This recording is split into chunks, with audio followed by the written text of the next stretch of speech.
morning. Matt Canavan will challenge David Littleproud for the Nationals' leadership this afternoon. He said on the program earlier he's doing it because no one else would. Joining us live now, Nationals MP Colin Boyce. Good to see you this morning, Colin. So who's got your vote today? Matt Canavan, most definitely. Why? Well, if you have a look at the election result, in the seat of Flynn, which is my electorate, I've been given an overwhelming mandate to do what I'm doing and keep saying what I'm saying. I've run the pre-poll booth at Gladstone, which is quite extraordinary, given that Labor and Gladstone, that's Labor Party heartland. It is 65% traditional Labor voters. And I have my roots in both the mining and resource sector and the gas industry.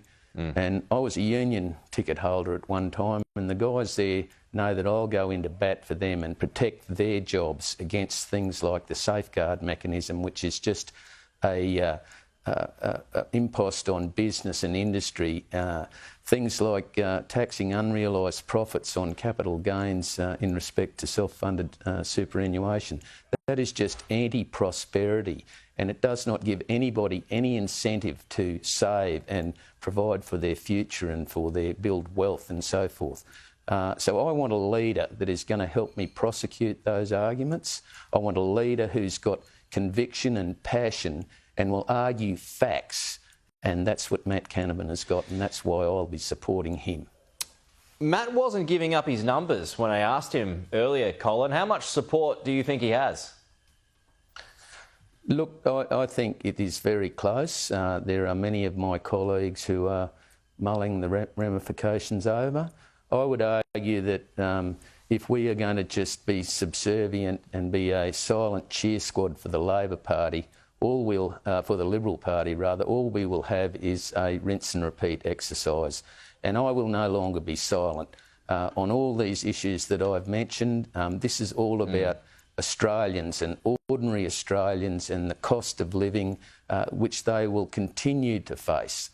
The more renewable energy projects that come online, the more transmission lines that get built, that will see network charges on everybody's electricity bills rise. You will see more business closures. You will see the cost of living rise, and people will continue to struggle. And I'm going into bat for those people because this nonsense of net zero and Paris agreements and so forth is slaughtering our economy here in Australia. The Labor Party has just lit a fire at the baker shop at Puddin Lane, and I intend to put it out. Otherwise, we will burn. So I did ask Matt earlier what's the one thing that he would do that David Littleproud isn't, that he would try and get done if he's successful today. And as you point out there, he would ditch net zero. But that would not go down well with city voters, who the coalition needs to form government. So how can the coalition survive as a partnership if that's the case? Well, that's a good question, and that's something that'll have to be analysed in coming days in respect to the Liberal Party choosing their leader and the position that they take on those issues. For me, the arguments and the pious and virtuous arguments in respect to net zero are not fully understood by average Australians. What we are doing is driving up the cost of their living and day-to-day expenses with continuing rises in energy prices. As I said, all business and industry passes these costs on to the consumer. That is what happens. So it is absolute nonsense to suggest that Australia somehow is going to change the climate on this planet and adhere to all of these protocols when America doesn't do it, China doesn't do it, India doesn't do it, Russia doesn't do it. So please explain to me, what on earth are we trying to achieve? So just on that point, though, Colin, I'll have to wrap it up soon, but if there's a difference of opinion when it comes to something like net zero, how does the coalition stay together? I mean, would you suggest they split, that the marriage is over? Look, again, that's a matter for my colleagues, both in the National Party and the Liberal Party, to come to some consensus on these issues. Have you got a personal view on it? Is not...